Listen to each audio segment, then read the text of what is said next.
What's up guys, Asian here again with another build video, and today we're going to be going over a beginner Magicka DPS gear video, as well as give you guys a sample parse so you guys can see just how much DPS you would be losing compared to a typical meta build setup with this particular sort of beginner gear setup here.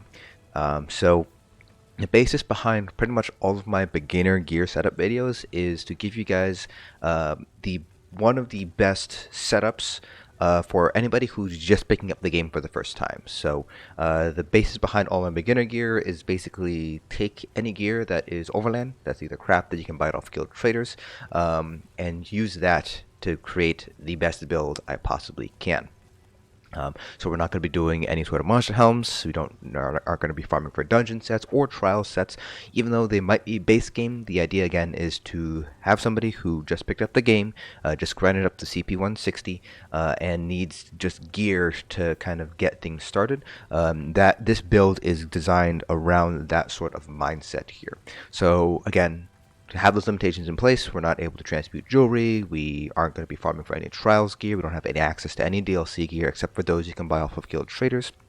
So that's kind of the basis behind this gear video. And then we'll take a look at a parse. We'll do a parse so you guys can take an accurate comparison between the DPS that we're losing by running this gear compared to your typical meta setup. I think you guys might be surprised at seeing to see just how much DPS that we are able to pull with this sort of setup here. So I am on a Magicka, but this gear is applicable pretty much across the board to pretty much any class in the game. So we're not going to spend too much time on rotation and skills because obviously that's going to vary depending on the specific class. I will have links in the description below to the meta setups. Skills and rotations aren't going to change between the meta setup and this beginner gear setup. In my opinion, it's best to learn the meta rotation now and learn how to light weave first before you go in and start to farm the meta gear sets. You can do these concurrently, so you can keep an eye out for any sort of farming groups that might be forming up. Basically take your time to farm up the sets, but the most important thing is to practice your rotation first. So don't worry too much about gear, and you'll kind of see just how much gear actually makes a difference in the parts at the end of the video. So let's go ahead and get started here with our gear. So we are using two 5-piece sets, and then we're using willpower to replace our monster helm sets. Again, we're not running any sort of monster helm because we would have to farm for them, and we're not going to be asking a new player to farm for a monster helm set. So we're running Mother Sorrow and Julianos, two very, very strong sets. Now, other sets you might want to consider running here would be Spell Strategist. I did not include that just because it's a little bit more expensive based on kind of what I'm seeing on TTC to get Spell Strategist compared to Mother Sorrow. Julianos, you can also replace this with New Moon Acolyte if you're able to sustain the rotation. For a typical Magicka DPS, that's a high elf or a dark elf, you won't really have sustain to do so you won't be able to sustain a full light attack rotation. Using New Moon Acolytes, actually you probably won't be able to sustain the full light attack rotation on a Magicka like I am right now, using Julianos either, but it's going to be a lot harder to do so on New Moon Acolyte because of that cost increase. So I typically don't recommend running New Moon Acolyte unless you're a Breton and unless you kind of make adjustments to your build to account for the increase in cost. So you're running something like Balance, Spell Symmetry. On a Sork, you might be running Dark Exchange, for example, to get some more magical regen. If you're doing something like that, then yeah, you could run New Moon Acolyte instead. The DPS loss you would get from switching out an ability for Spell Sim or Balance would offset the additional spell damage you'd be getting by running New Moon Acolyte.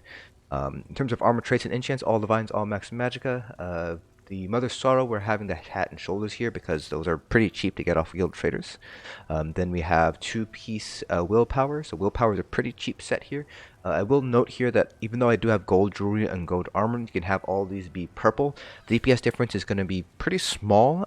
Gear upgrades don't really make as big of a DPS difference as weapon upgrades do, so definitely want to have gold weapons. But jewelry and armor pieces, they can all be purple. You're only going to end up losing maybe 2k DPS at most by running all purple gear. As long as your weapons are gold, that's the only thing that really matters, to have these gold weapons here. But like I was mentioning, 2 willpower, 1752 max Magicka is actually pretty strong. It's the strongest 2-piece bonus here. It is definitely stronger than the 129 spell damage you would normally get from a normal 2-piece bonus. And all of our jewelry is arcane with spell damage enchants. For our front bar, we have a precise Julianos staff with a flame damage enchant, and the back bar is another Inferno staff of Julianos infused with an Absorb Magicka enchant. Depending on the class, you might not need the Absorb Magicka enchant. You could potentially run a weapon damage enchant instead. Also, just play that by ear, depending on how you feel with your overall sustain. For Magicka DPS, Absorb Magicka is always great because Magicka DPS, generally speaking, have the hardest time sustaining. Without using something like Spell Symmetry or replacing a spell damage enchant with a regen glyph. In terms of character sheets, pretty much what you would expect from a typical meta build. So you would have Dark Elves or High Elves are going to be your best 2 races. Bretons are pretty good because they do have some additional magic regen and cost reduction to magic abilities, so really great for sustain, but your DPS ceiling will drop because you're not getting any additional spell damage out of your passive bonus. Attributes, all points into Magicka. You can shift some points into health if you want additional survivability, but it's kind of up to you whether you want to do that or not. Mundus is going to be the Shadow. Vampirism is optional. You don't have to be a vampire, but you do get some additional sustain as a vampire. So since I'm a DK, I do recommend potentially taking a look at Vampirism as a mag DK to help out your sustain. And then for our Parse, we're running Ice Cream. This is just Parse food here. This accurately represents in-raid sustain scenarios. So your healers are running Symphony of Blades, for example. You're getting the Master Restoration staff bonus. You're getting some additional synergies to get some more magic regen from the Undaunted passives. So this just gives us a accurate sort of look at what our regen would be if we were in a raid scenario. It also just gives us and kind of standardizes our parse between the meta parse and the this beginner parse here. Skills, again, check out the specific class video down in the description below for your specific gear skill setup and as well as your rotation. So for example on Mag Decay, pretty much what you would expect from a typical Mag Decay setup here. Not really going to be changing anything out too much. And then CPs, same thing, check out the specific class video below because different classes do have different CP setups. Generally speaking though, you want to make sure to get 100 into Arcanist right away to get the additional magic regen. For your blue CPs, and it's important to get up to the pen cap, so just make sure to put points in a spell erosion to get up to the pen cap, and then you can kind of distribute them the rest of the points accordingly based on your class. And then red CPs, again, I like to go for a balanced approach to just balance things out between Ironclad, Hardy, Almost Defender, Thick Skin, kind of based on how much CPs you have. Make sure to hit those jump points there. So we're going to go ahead and do the rotation here. So again, we will be comparing this to a meta parse. I did one earlier for a Mag DK using just your meta gear setups. That's Zon, Sororia, Mother Sorrow. So we'll be taking a look at the percentage difference between this parse and that meta parse here, just so you guys can get an idea of how much DPS we're actually losing when we are running this beginner gear setup. You can't really expect to pull the same amount of DPS as a meta setup. We're losing a lot of spell damage because we're not running Sororia. We still have the crit from Mother Sorrow, so that's pretty strong. And we don't have a Monster Home set either. So we are definitely going to be losing some DPS. It's just a question of how much are we losing. So let's go ahead and get started here.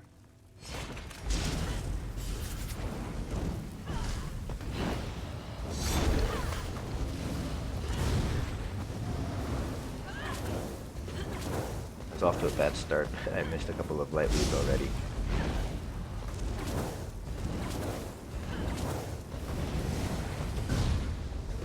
So again, we're not changing our rotation at all between your meta setup and this beginner setup. And the reason for that is, well, there's no real reason to change your rotation here. The gear that we're using pretty much doesn't require any sort of change to our abilities at all. If you're running some sort of unique set that requires you to run certain types of abilities, by all means you can run those sets, but your DPS loss is going to be a lot larger compared to your meta setup, as you would see here with this build. Again, this gear setup that I have right here is basically designed to maximize DPS output for a person who's just picking up the game for the first time, for basically the minimal amount of investment.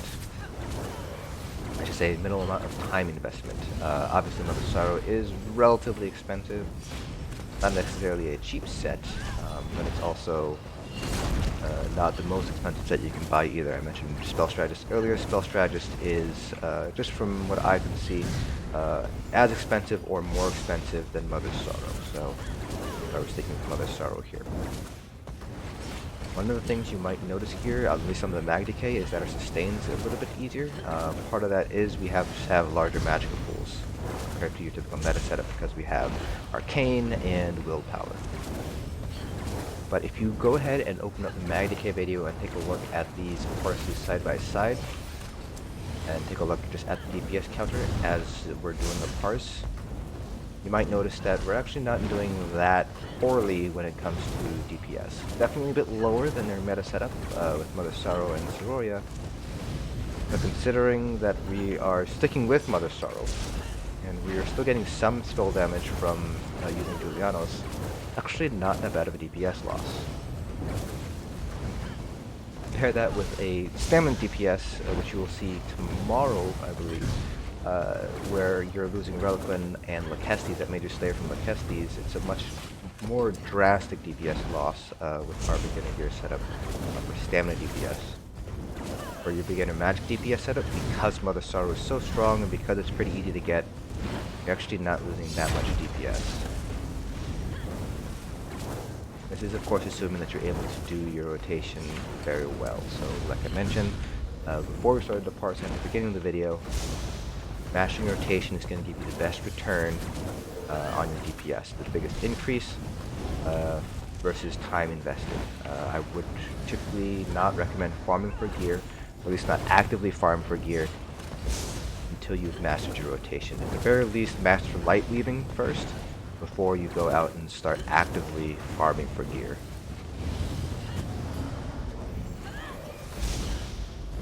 A sentiment that is shared by a lot of endgame players. It's better to learn your rotation first before actively going out and trying to get your Perfected Soroya and your Zon pieces. This makes it a lot easier to make that transition once you do have all of your pieces in place. Okay, now finally starting to run the Magicka. Nope, we're not, because we are getting our potion.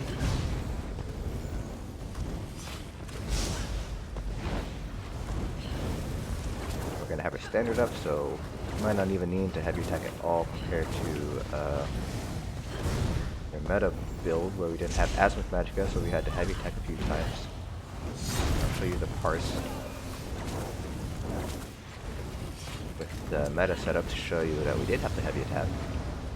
Now, because we're not running Bloodthirsty, we're not going to see a DPS increase in Execute. Mag decays don't have any Execute abilities, so no drastic jump in DPS and Execute. Pretty much going to be exactly what that has been. Maybe a little bit of an increase, but not too much. Again, Mag decays don't really have an Execute ability. If you were like a Magflower or a Magnite Blade, yes, you would see an increase in your Execute DPS because those classes do have Execute abilities, but the poor Mag decay does not, so we're stuck with our DPS as it is. So there we go. That's the parse there, and it's actually not a big DPS loss. So here we pulled just shy of 70k, 69.9k or so. And oops. And we go ahead and, so this is the meta parse that we pulled. So 81.2k, and here we had to heavy attack 4 times in order to fully sustain the rotation, compared to here where we didn't have to heavy attack at all. So yeah, this is definitely a little bit smaller than most people would expect. So 70k, just shy of 70k, not that big of a difference compared to 81.2k. In terms of percentage differences, let me just do it all off screen really fast. So this is that minus this divided by that.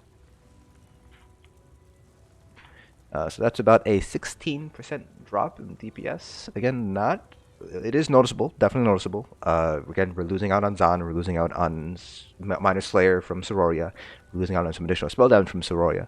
But all things considered, considering how easy it is to pick up all the gears and how much DPS we're losing for just simply buying up or crafting some gear, it's actually not that bad of a DPS loss. Again, it is obviously reliant on the fact that we are mastering our rotation pretty decently well.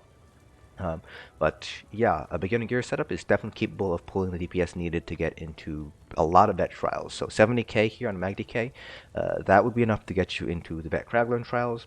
Vet DLC trials, pretty much all of them. You'll be able to do the vet Kragler and hard mode trials. The vet DLC hard mode trials might be a bit out of reach if you're only pulling 70k like I am here. You might be able to do something like VAS +1, VCR +1 or +2, but probably not VMA hard mode, VHOF hard mode, Sunspire hard mode, Asylum, Cloud Rest hard modes. So if you think about it, if only thing that you're not able to get here is going to be the DLC hard mode trials. For beginner gear, for gear you can just pick up and buy off of guild traders for less than 100k, actually pretty good. So again, you don't need to get the top of the end meta gear to do very good DPS and to get into vet trials guilds. You just have to get your rotation down really well, and obviously have gear sets that line up with, you know, the fact that you're a Magicka DPS. But that concludes this video. Hopefully you guys found this informative. Let me know down in the comment section below if you guys have any questions at all. I'll try to answer them to the best of my ability. Hope you guys enjoyed, and I'll see you guys in the next dungeon.